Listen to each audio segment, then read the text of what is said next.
In the annals of history, there stands a tall figure whose life is marked with relentless hardship and indomitable perseverance. Born into poverty on a cold winter's day in a small, one-room cabin, he faced an uphill battle from the very beginning. His early years were spent on the frontier condition, where formal education was a luxury. Yet he possessed an insatiable thirst for knowledge, devouring every book he could find, often walking miles to borrow a volume. This self-taught scholar's humble beginnings shaped his understanding of the common man's plight and imbued him with a profound sense of empathy. As he grew, so did his ambition. He entered politics with the same determination he applied to his studies. Despite facing numerous defeats, his political career was fraught with failure and disappointment. A significant setback came when he lost his first bid for a seat in the state legislature. Undeterred, he persisted, eventually securing a seat and making his mark as a formidable debater and a man of principle. However, his personal life was marred by profound sorrow. He endured the heartbreaking loss of his beloved mother at a very young age, a grief that haunted him throughout his life. Later, he experienced the anguish of losing 2 children, a pain that deepened his natural melancholy. These personal tragedies, coupled with the weight of national strife, led him into a severe bout of depression. His contemporaries often remarked of his somber demeanor and bouts of melancholy, which were so severe that friends worried about his safety. Despite these personal demons, he rose to the highest office in the land, elected during a time of unprecedented crisis. The nation was on the brink of disintegration, torn apart by ideology. As president, he faced the monumental task of preserving the nation, while also addressing the moral blight of slavery. His leadership was characterized by a blend of moral fortitude and political acumen. He navigated the treacherous waters of the Civil War with a steady hand, balancing the demands of the war and the needs of the nation for reconciliation. In the midst of the conflict, he made a bold, historic decision to issue the proclamation that would alter the course of American history. The Emancipation Proclamation was not just a strategic war measure, but a profound moral statement, declaring freedom for slaves in the Confederacy.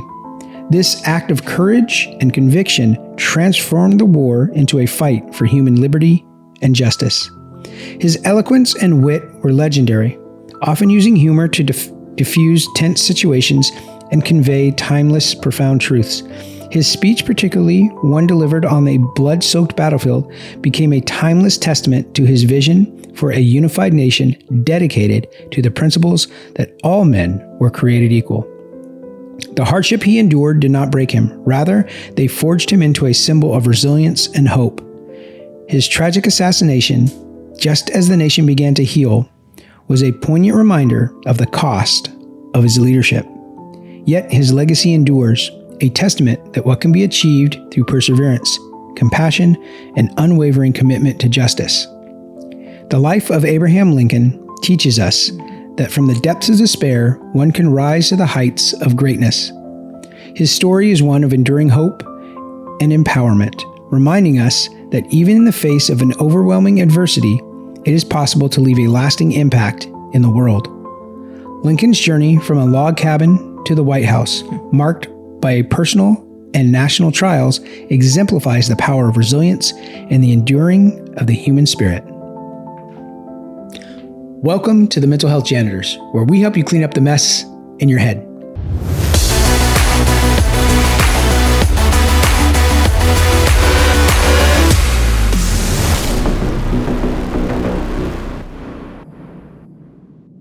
I'm your host, Aaron Quinones, and with me as always, Doc Jess. Welcome. Thanks for being here. Well, what did you think of that story, Jess? Well, I think it's quite ironic, the timing that we had this story, you had this story scheduled for such a time as this. Yes. With the current event that happened on Saturday night with former President Donald Trump and the assassination attempt, and that one of the mental health stories that we were going to discover today would be a former president as well. that was assassinated. Yeah. So we didn't pick this because the current event came up. I've scheduled out the next 20 of these stories for each one of the episodes that we're going to do.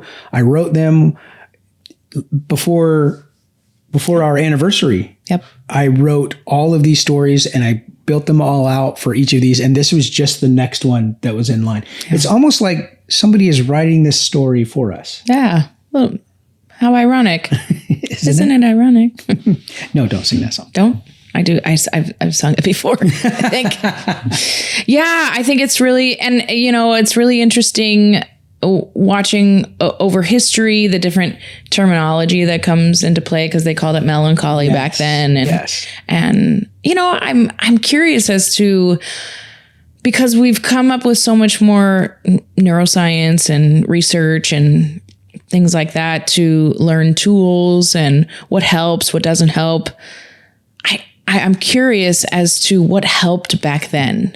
Yeah, that would be interesting to look at that. So they called it melancholy, but what would we call it today? Depression. Yeah, depression, right? But they just call it, he's just melancholy. Yeah. So it's just interesting to see how they would label it, and then what would they do to help people, back then. Yeah, that would be really interesting to dive deeper into, and we can do another. Yeah, they didn't obviously do a lot of research. So what you're really going to have is just biographies or autobiographies of people telling their stories about interacting with people like the president and how they were able to help him during that time. But very little is going to be written in scientific or medical manuals about it. But as we've uncovered over the last year, and you have uncovered for many years before that all science that is proving to be helpful now parallels to the Holy Scriptures for thousands of years. So President Abraham Lincoln had those Holy Scriptures to find hope in, right? One of the scriptures is found in Psalm 34, 17 and 18. It says, "The Lord hears his people when they call to him for help. He rescues them from their trouble. The Lord is close to the brokenhearted. He rescues those whose spirits are crushed." As a believer, there's a lot of hope for me in scriptures like that I can cling to. Yeah, it's a great source of inspiration and healing when you read through these words. And what it really does, it shows you like you're not the only one who has dealt with this. Obviously, somebody else has dealt with it. That's why it's written down. Yep. Yeah, exactly. And obviously, God knew and inspired the Holy Spirit, right, to give us tools in the Holy Scriptures on how to help. So you'd mentioned earlier, Jess, about the terminology that people used. And so in our pre-show, I kind of kicked some knowledge down to you about PTSD. So we talk about PTSD now when it comes to combat and being deployed and what that is, post-traumatic stress disorder or just post-traumatic stress. That's what we call it now. That's the terms that it's known by now. But in 20 years, 30 years, it may be called something different. So let's go back in time. And I'll share with you guys some stuff that I uncovered. So during the Civil War, people were experiencing PTSD, soldiers returning home, but that's not what they called it. They called it soldier's heart. That's what they would call this term of when people would come back and they would struggle with mental health, which mental health wasn't even a term back then. They would just call it soldier's heart. They thought it was a condition of the heart that made people feel sad or anxious. They thought it was a heart condition, not a brain condition. In World War I and in World War II, they called it shell shock. And a lot of this is because when they looked at it more like a concussion, because when the shells would be coming inbound, they would hit the trenches and it would cause this big deafening shock. Sometimes people would get a concussion from this. They'd be out of it a little bit. They called it shell shock when people would return home and be struggling with mental health. That's the term that they would use to explain PTSD was shell shock. And it wasn't until we hit the Vietnam era that we actually started getting some science behind the brain activity that was happening and starting to uncover what is really going on with the brain-body connection. So that's a little bit of history of PTSD throughout the ages. Yeah. And one thing that's been really interesting for me over the years to uncover is the different terminology in the different wars, but also the different warfare of different wars and how they've affected like each war and their soldiers a little differently. If we go all the way back to the Civil War or even World War I, the difference of that war compared to Vietnam and forward, right, is back then, hundreds of years ago, the unit would go meet their opponent, battle it out, retreat. And so though that I do not take the agony and trauma away from what that battlefield looked like. It was awful. It was just different than Vietnam moving forward, right? So if I reflect on my war that I would our war that we participated in Operation Iraqi Freedom for the 370 plus days that I was in country, every single day, every single moment of those 370 plus days, we were getting mortars, we were getting incoming, we were getting injured soldiers. It was a constant, that frontal cortex, that fight, flight, freeze of our brains were constantly engaged. And that's why it does, the PTSD now does look a little bit different than the soldier's heart, the shell shock, or the PTSD from back then. And there's been some research on it that's been really interesting to uncover. Yeah, it's something that doesn't really happen now, but it used to happen. Even in Vietnam, it would happen. They called it R&R, rest and relaxation. Right? Your unit would go and they'd be deployed front lines for 30, 45 days, and then they'd pull you back for 7 days to some R&R where you could rest and relax and then go back and fight again. They don't do that anymore. You're just deployed forward lines. They have these different FOBs in these different areas, but there's no definitive battle lines anymore. No, everything is a battlefield. So it's just a different way of. I got a week R&R during my deployment. Yeah, so I came home for a week, and it happened to be on my 21st birthday. So I flew home. My parents and my cousins and my aunts and uncles, some of them, we went to Vegas for my 21st birthday, and they took me to the Medieval Times show. Casey's kid. So I'm like, I'm home from war. This is awesome. We're watching this Medieval Times show, and the cannon goes off, and I duck and cover under the dinner table, and our whole section gets up and is like looking over, like, what's this commotion? And I'm shaking and I'm shell shocked.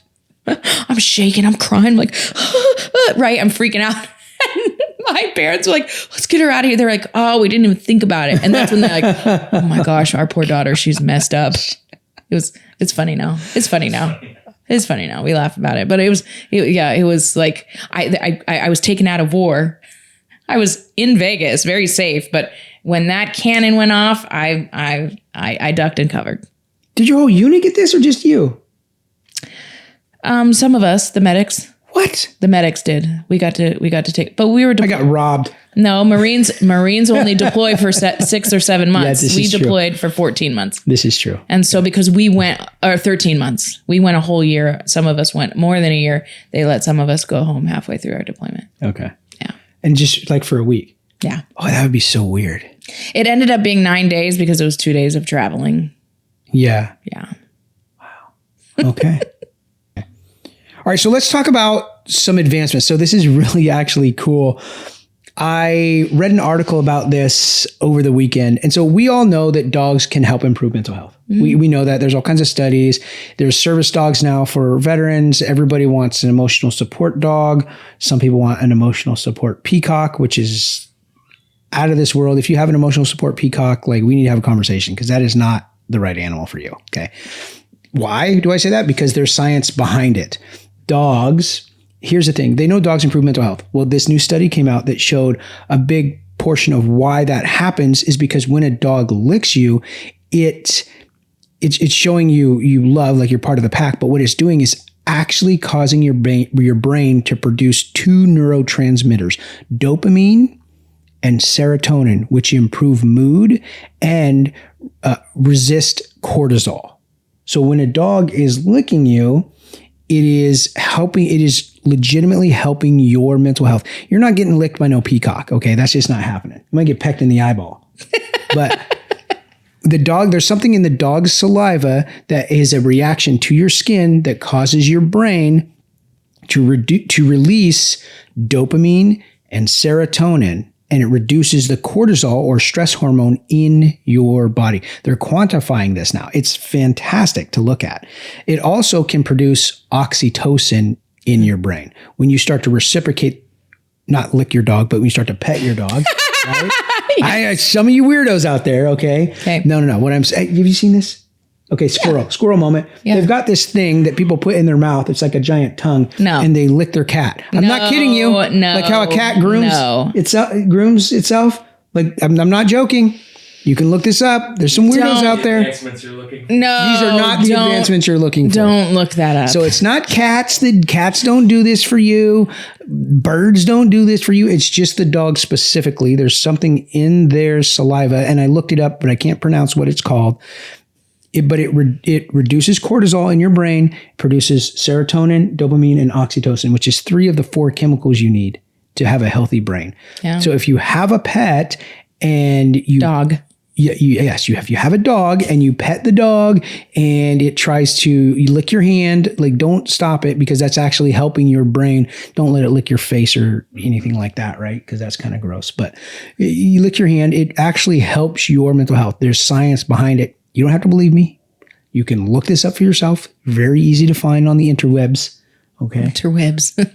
Yeah, it's really interesting too to watch how dogs pick up on your emotions and how smart they are, right? Because both of my dogs are mama's boys, okay? And when I'm feeling anxious or on the rare occasion that I cry, they both they can hear it from across the room and come running. They lean on me and they lick me, and it's really interesting. But one thing that I really remember too is when I went on Operation Restore Hope in 2016 with you, and we built a house for a homeless family who had a black mutt. He was probably 65 pounds, and he would hang around the family while we were building and things like that. And the kids would play with him.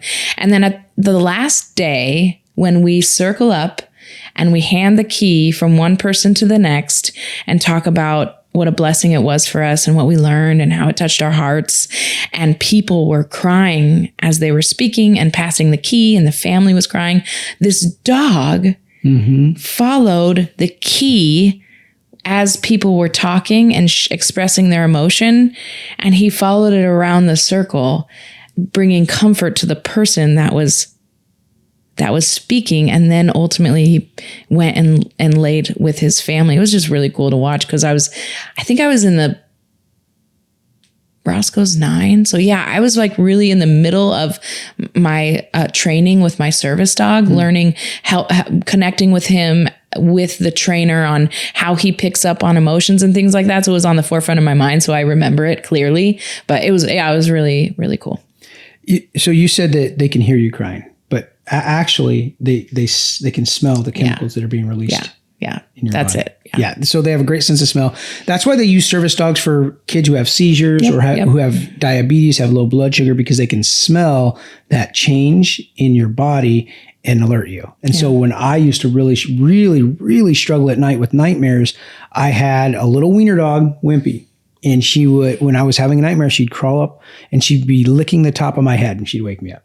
All the time. That's what she would do when I was having nightmares. Yeah, Roscoe, my old service dog, he's retired now. He would lick my hand in the middle of a night terror and wake me up. Yeah, it was very, very interesting. Cool. So, new advancement for the day is dog saliva. That's your new advancement. There you go. The bigger the dog, the better. No. All right. So, what's our tool for our toolbox, Jess? Well, going back, one great tool is the Holy Scriptures. And I'm going to share one more scripture with you, found in Matthew 11:28-30, when then Jesus said, "Come to me, all of you who are weary and carry heavy burdens, and I will give you rest. Take my yoke upon you. Let me teach you, because I am humble and gentle at heart, and you will find rest for your souls. For my yoke is easy to bear, and the burden I give you is light." And for anybody, go ahead. I have a scripture too. Yeah. For anybody who doesn't understand what that means, hasn't experienced giving our yoke to Jesus and him taking it on and taking his, if you don't understand what that means, I would love to share that with you, because it is a supernatural peace that surpasses all understanding and has gotten me through some of the darkest and deepest agony seasons of my life. And so there, go ahead. That was really good. I'm sorry I interrupted you. I am too. I'm just kidding. No. I pulled a scripture. The Bible doesn't talk about dogs specifically anywhere in scripture other than, as a metaphor. But I did find in Proverbs 12:10, it says, the righteous care for the needs of their animals, but the kindest act of the wicked is cruel. So even in Holy Scriptures, it's telling us to care for the creatures and the animals that are under our charge. Yeah, I like that. That's a good one. Yeah, so you dog haters. I'm kidding. No, yeah. Sometimes people can idolize dogs too. So what's our tool? Are dogs our tool? I should have had dogs be our tool. Oh, we'll do it next time. Okay. So what's our tool, Jess? Okay, so, am I allowed to say the phrase, we're going to beat a dead horse on air? Yeah, why not? I don't know. Maybe it's triggering. Anyways, hey, you guys, I'm just going to beat a dead horse. These tools that I repeat over and over and over because we talk about mental health so much is there for a reason. So I'm just going to touch quickly on these tools. If you're struggling with depression, physical activity, regular exercise significantly reduces symptoms of depression. Physical activities release our endorphins and they improve mood. Healthy diet, you guys, a balanced diet rich in nutrients impacts mental health positively. Sleep hygiene, maintaining regular sleep schedule, ensuring adequate quality sleep is crucial. Techniques such as avoiding screens before bed, creating restful environments, and practicing relaxation exercises can help. All of these things, you guys, you can research on your own. There's hundreds of research, hundreds of things that you can do to try upping your physical activity, helping your healthy diet, helping your sleep hygiene, and I've got to throw in there a healthy support system. Isolation is really hard on those who already struggle with depression, and we have a great tool, Q Actual. That is an incredible tool to help with that part. If you struggle with it, or even if you don't struggle with it, it's a great tool. What I am going to go into a little bit more, we are going to go into, because I know we both have struggled with this in our post-traumatic growth journey, is a healthy diet. Yes. And unfortunately, in the 80s, 90s, there was a battle between fats and sugars. Yes. And one of them won because of money. Yes. Okay. You guys, I'm not even afraid. It's not even a conspiracy theory. It is true fact that the powers that be have infiltrated lies to us about nutrition. Okay. There's so much new, disclaimer, I'm not an advocate for the keto diet or fad diets. However, you cannot overlook the research, the abundance of research that being in ketosis, that eating more proteins, more fats, less sugars, less carbohydrates has proven to help mental health disorders, has proven to help ADHD symptoms, has proven to help spectrum symptoms, has proven to help anxiety and depression specifically. Go ahead. Here's the thing. That might be hard for you guys, like keto, like no carbs, no sugars. That might be really hard. Here's the thing. Just cut out sugar. Yeah. Just sugar. Eat all the bread you want. Your bread is going to get turned into sugar with your body. So it's going to become sugar, but just cut out all sugars, refined sugars. No more soft drinks, no more ice creams, no more cakes, no more pies, no more ketchup. Oh yeah, look in your ketchup. It's a huge sugar content. So here's what happened. This was conspiracy, but it's been proven that this happened. The sugar industry saw that people were becoming unhealthy. And so they knew that it was their fault. So what they did is they pushed it off to the beef industry. And they hired these scientists to do a study that showed that fats were making people fat. In reality, it was sugar that was doing it. So what they did is they pushed all that blame onto the fat industry. And after that happened, they went around to all these other industries, cereals, condiments, all these other industries in food that were producing things. And they said, hey, we can show you a way to increase your profits by 30 to 40%. Are you interested? They said, well, of course we are. Of course.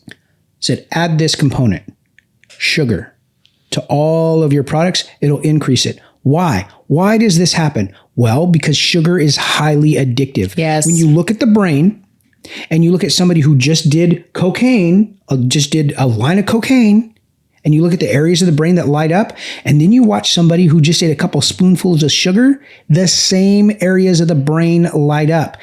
It is highly addictive. And if you don't believe me, try and cut out sugar for 7 days.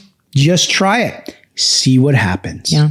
You're going to go through withdrawals. You're going to start craving that Snickers bar, that licorice rope, whatever it is, you're going to want to eat it. And then once you start to realize what that sugar does to your body, start looking at all the things that you eat, that you love to eat, and see how much sugar is in it.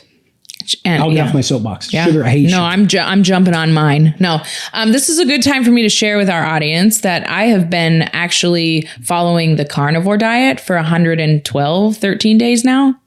So I'm well into this thing, right? And I'm at this point, at this phase in my carnivore journey, carnivore meaning animal product. I have eaten mostly animal product for over 100 days now. And so my first 30 days was a very strict carnivore diet. I did a lot of research. I followed a lot of people. I prepared myself, and I've slowly added different things now. And I can go into more depth with you if you're interested later on another podcast or on a phone call, whatever, or maybe I'll do a short. I don't know. But these are the things that have been, what is the word? It's not researched yet, but stories, like people's lives. Anecdotal evidence. There's so much anecdotal evidence at this point, starting with Jordan Peterson's and his daughter. About 5-6 years ago, Jordan Peterson's daughter did a strict carnivore diet and rid herself of her of her autoimmune disease. Okay. A lot of us struggle with autoimmune diseases. These are things like lupus and Crohn's disease and POTS, different autoimmune diseases, right? The carnivore has swept through this type of disease and has not just reduced symptoms, but completely cured people of their autoimmune diseases. Not just that, people are experiencing mental health boosts. People who've struggled with depression and anxiety have significantly diminished their symptoms of that. People's inflammation has gone down. And a good like byproduct of these things is you can lose some weight too. And you lose weight in a different way because you're eating so much protein, you're not losing muscle mass. And so the actual scientific research is coming because so much anecdotal research is proving to be beneficial. And the industry has told us for so long, oh, red meat is bad, when we're starting to uncover that is not quite the truth. So stay tuned on my journey, you guys. I've lost 22 pounds, 2 pant sizes. I have much less pain in my ailments from both the Army and other injuries from sports. My mental health has been better during seasons of really difficult times for me. And the most important thing for me is my food addiction stronghold has been broken completely. So I struggled for 35 plus years with an addiction to food. I didn't struggle with drug addictions, gambling addictions, things like that. I have really struggled with food addiction. And I have done every fad diet. I've done every extreme diet. I've tried everything, and I've lost weight and I've gained it back and I've lost. And for me, I always, I've tried everything, right? And I love what Pastor Matt says. He says, you know what the best diet is? The one that works for you, right? And that this one has just worked for me because for 100 plus days now, I can look and I can go to a party and I only have a 10% like pulling towards the cake or the cupcakes or whatever, when before it was a 95% pulling and it was almost impossible for me to say no to those things. And now when I go through those seasons of, a few weeks ago, we shared the release of my book, and that was a hard time for me.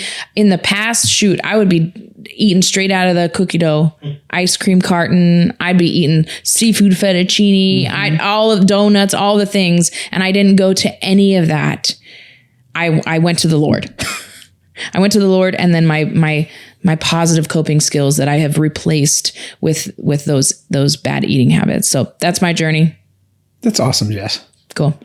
There's other ways you guys can connect with us outside of the show. So Doc Jess, she has her own practice where she does one-on-one counseling with people. She also has an amazing parenting class that she runs. So if you guys are interested in either of those, you can connect with us. We'd love to be able to help you in that sector.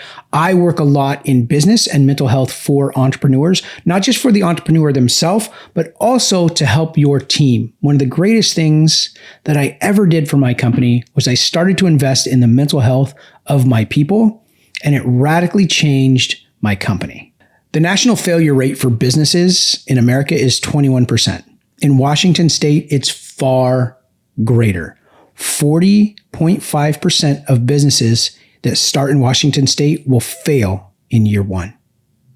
Now, by year 10, 78% of those businesses will have failed.